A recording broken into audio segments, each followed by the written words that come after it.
تفسیر القرآن آج کا سبق سورۃ الشعراء آیت نمبر 151 سے 156 تک۔ اعوذ باللہ من الشیطان الرجیم، بسم اللہ الرحمن الرحیم۔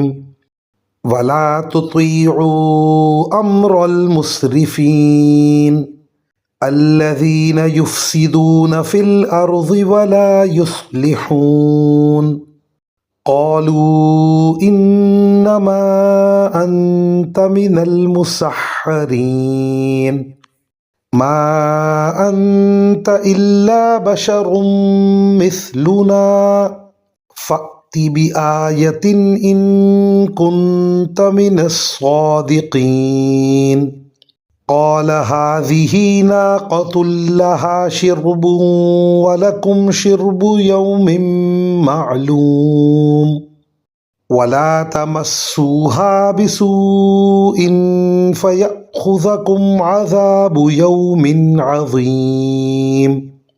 ترجمہ: اور ان حد سے گزرے ہوئے لوگوں کا کہنا مت مانو جو زمین میں فساد پھیلاتے ہیں اور اصلاح کا کام نہیں کرتے۔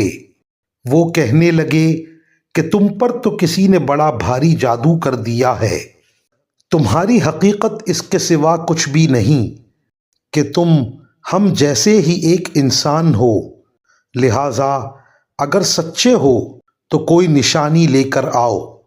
صالح نے کہا، لو یہ اونٹنی ہے، پانی پینے کے لیے ایک باری اس کی ہوگی اور ایک معین دن میں ایک بار تمہاری، اور اس کو بری نیت سے ہاتھ بھی نہ لگانا ورنہ ایک زبردست دن کا عذاب تمہیں آ پکڑے گا۔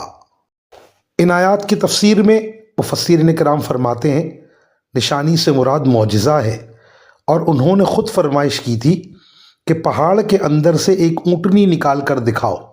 چونکہ اونٹنی کا معجزہ انہوں نے خود مانگا تھا، اس لیے ان سے کہا گیا کہ اس اونٹنی کے کچھ حقوق ہوں گے، اور ان میں سے ایک حق یہ ہے کہ ایک دن تمہارے کنویں سے صرف یہ اونٹنی پانی پیے گی، اور ایک دن تم کنویں سے جتنا پانی بھر سکو بھر کر رکھ لو۔ وآخر دعوانا ان الحمد للہ رب العالمین۔